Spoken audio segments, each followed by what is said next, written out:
Irmãos e irmãs, nessa tarde eu chego para conversar através da nossa religiosidade e o nosso papel nessa sociedade. Hoje eu vejo aqui uma situação muito triste, e nós vemos diante desse quadro, que é o país que vivemos. Nessa tarde eu quero convidar a todos para refletir uma questão muito polêmica. Tudo que vivemos nesse país sem necessidade, onde nosso país agora é motivo de modelo, é motivo de escândalo a nível nacional e internacional. Um país maravilhoso que tem tudo para ser primeiro mundo, um país gostoso de se viver, um país onde as pessoas poderiam ter uma vida digna, tem tudo para vivermos bem. Mas infelizmente os péssimos políticos e religiosos não permitem que nós essa vida. Esse trabalho é um convite aos irmãos e irmãs a uma reflexão profunda com relação ao temor de cada um de nós, a Deus e a nossa fé. Esse trabalho é um convite aos irmãos e irmãs para enlouquecer com Cristo. Ele fica após uns 8 anos de muita reflexão, muitas lágrimas madrugada. Sabe o que é, irmão? O que é deitar em minha cama por volta de 10 horas da noite com o propósito de descansar, mas de repente não tenho como descansar porque a minha paixão por Cristo ela é tão grande que eu me considero que por volta de 2 da manhã eu acordo praticamente dentro desses hospitais que as pessoas estão morrendo à míngua. Então, esse trabalho, como esse é o ano do laicato, é o ano do leigo falar e dos líderes religiosos ouvirem, então nós podemos chamar o vídeo de Laicristo falando, porque é o laicato em Cristo explicando a angústia desse Cristo maravilhoso que construiu esse universo, purificou essa terra com o seu sangue, com o seu corpo, e deixou esse corpo e esse sangue à disposição para que permanecesse purificado. Mas a avareza, o maldito dinheiro, não permitiu que continuasse purificado. Muito triste quando nós vemos o que vemos nos religiosos, o volume de religião fundada, o volume de igreja, cada dia uma nova igreja, virou uma concorrência absurda. Jesus nunca foi dele concorrência, desafio, nunca foi algo dele, ele nunca teve a ver com isso, nunca teve nada a ver com isso. Jesus é misericórdia, Jesus é compaixão, Jesus é atitude. Jesus não é dinheiro, não é barulho, não é palma, não é festa. Ele olha para essa terra e chora comigo às madrugadas. A questão de tantas igrejas festejando muito, festejando bala perdida, matando as ovelhas, festejando pessoas jogadas no hospital como se fosse um açougue, como se fosse um trapo.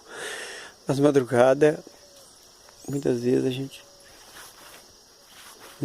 gente não sabe o que fazer. A gente acorda chorando com ele, às madrugadas, por essa situação.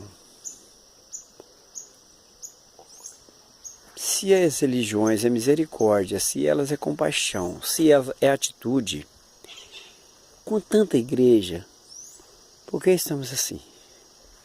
Afinal, onde está essa misericórdia? Centenas de igrejas que pregam Irmão, quanto mais você der, mais o Senhor Jesus agradece. Mentirosos. É coisa que Jesus nunca quis, é dinheiro. Usar o nome de Deus para se enriquecer. Não existe uma situação mais sórdida com o nome de Deus do que essa. Qualquer homem, qualquer pregador que tiver a coragem de expressar para o seu povo, para os seus seguidores, quanto mais você der, mais o Senhor agradece, mentirosos. É tão mentira, é tão charlatanismo, tão claro, um charlatanismo tão claro, que ficou naquela oferta que a pobre viúva deu, comparado com aquela mulher rica que deu muito e a viúva pobre deu quase nada. O da viúva pobre foi muito mais, porque ela deu tudo que tinha. Agora vem aí centenas de pregadores, quanto mais se der, mais o Senhor agradece.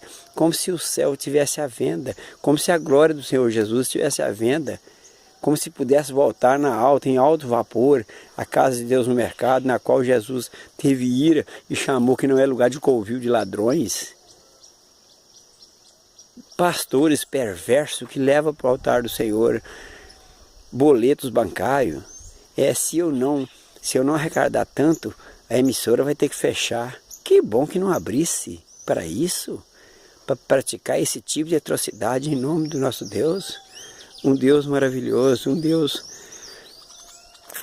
que chora com a gente nas dores da gente, enquanto os que dizem seguidor até festejando. É tanta festa de igreja para todo lado que olha, tem uma igreja fazendo uma festa.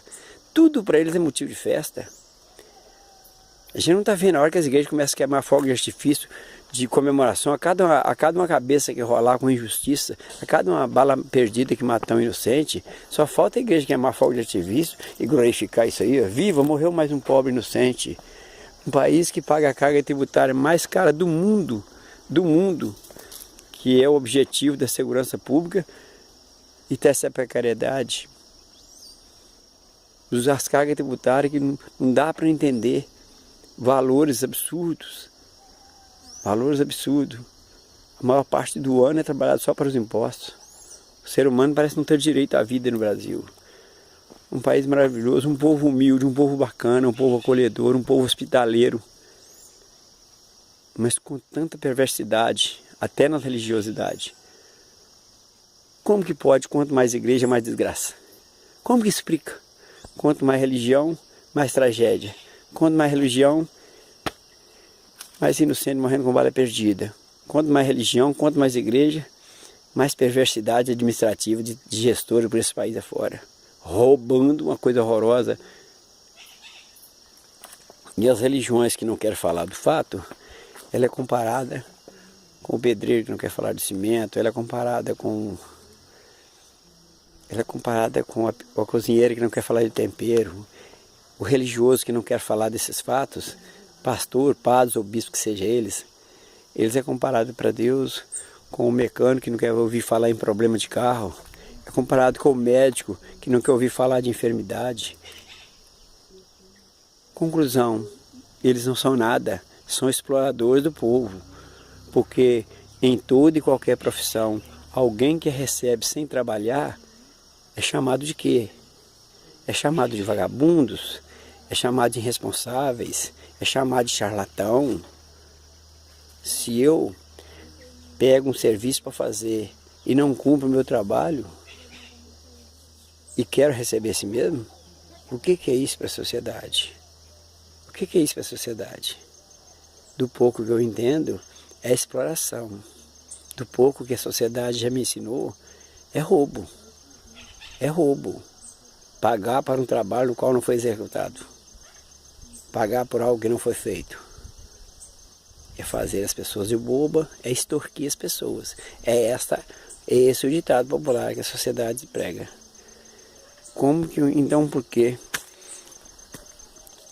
se um padre, um pastor ou um bispo não quer falar de política, existem religiosos que enquadraram que igreja é uma coisa e política é outra. Parabéns! Parabéns! É uma forma muito tranquila de fugir das responsabilidades. É uma forma muito tranquila de não trabalhar e querer receber. O pastor da sua igreja, ele já falou com você que não quer receber mais o dízimo não, porque precisa falar de política, ele não quer. O pároco da sua paróquia também fez o mesmo? E o bispo da sua diocese também fez? Ah, não, não fez não. E continua querendo receber e continua recebendo todos. Que bom, né? Muito prático. Já imaginou se alguém chegasse na minha oficina e eu quero receber o serviço do carro, mas não vou fazer. Mas eu quero receber esse mesmo, que ele viu o carro veio cá. O carro veio cá e eu posso receber. Então, fica muito bom. Fica muito prático. Então isso é o chamado alma. Isso é a maior angústia que nós temos hoje. É muito triste. Isso não tem explicação. Se a gente for analisar em uma caixinha de palito de dente até um carro importado de $500 mil, mais de 35% vai para o governo só de imposto. Imagina o que esse país vende por dia. Para nós ver nossos irmãos jogados como um trapo nesses hospitais. Jogados como um trapo nesses hospitais. Por falta de verba. Vem um governo federal perverso que tira dinheiro dos aposentados para encher mala para dar para os outros. Para dar mais 500 mil para quem ficar na cadeia, para não falar nada, para ficar calado, em silêncio. Aí a pergunta de Jesus é, os nossos padres e bispos não vê televisão? Os nossos padres e pastores e bispos não vê jornal? Como eles querem e como eles podem dizer que está servindo alguém? Se eles não agem dentro da misericórdia, na dimensão da misericórdia, da compaixão, com gestos de atitude, qual é o Deus mesmo que eles estão servindo? Estão servindo? É muito triste. É muito triste. A pergunta é, porque foi padre por ordem judiciária, chegou um delegado de polícia e disse assim, ou você aceita ser padre, você vai preso. A mesma coisa com o bispo, com o pastor, também foi assim. Uma ordem judiciária, você vai ser padre. Por que então? Inacreditável. Isso é muito triste. Nós não temos capacidade para amar. Então por que assumimos religiosidade? Por que assumimos? Isso é muito triste, não tem explicação. O Lei Cristo, ele vem com essa proposta. E com essa proposta, seja padre de verdade, ou não seja nada, por gentileza. O mundo precisa, o Brasil especialmente precisa. É muito triste poder falar na frente dessa tela aqui que o povo brasileiro é muito bacana, muito hospitaleiro. O desastre do nosso país é os maus políticos e religiosos e mal religiosos. Quem separa a igreja da política é muito perverso. Ter coragem de expressar que política é uma coisa e religião é outra, se Jesus deixou Moisés na administração da terra. Jesus deixou o rei Salomão, deixou o rei Davi. Aí entra um modelo de religiosidade. Não, igreja é uma coisa e política é outra. Ficou muito bom para o político. Olha o resultado aí, renovação carismática. Agora, junta os caquinhos do país agora. Construa ele, está facinho. Honra a mensagem que está no centro da bandeira nacional. Ordem e progresso. Graças a vocês. Os carismáticos que sempre diziam, não, religião é política, é uma coisa, política é outra. Eu não gosto de grupo de reflexão porque toca em política. Que bom, vocês conseguiram segurar essa onda por 40 anos. Agora junta os caquinhos do país aí, ó. Tá facinho juntar agora. Não pode falar em política, na igreja, porque a igreja, grupo de reflexão fala em política. Destruíram a reflexão, enterraram o país junto. A maior responsabilidade é religiosa mesmo. Nós temos que respeitar o franciscano, o voto de pobreza, no qual é o Papa Francisco. São um pilar religioso que com ele o dinheiro não fala. Este sim, temos que honrar, respeitar padres e pastores que pregam a mesma linguagem e mostram e demonstram à sociedade a mesma fome, sede de justiça e a mesma clareza que os franciscanos pregam, merece o nosso respeito e a nossa consideração, o nosso carinho. O resto é tudo explorador do povo. Junta 300 bispos para ir para Aparecida do Norte e fica lá 10 dias. 10 dias. Para desenvolver uma festa de uma imagem que foi quebrada há 40 anos atrás. com centenas de pessoas morrendo nos hospitais, morrendo por falta de tratamento, com essa dinheirada em mala para rua fora. E aí os homens que dizem de Deus não pode fazer nada não pode falar em política. Que Deus especial, diferente, que Deus esquisito. Encerrando por aqui. É muita lágrima e muitos anos de reflexão. O Senhor Jesus nos abençoe.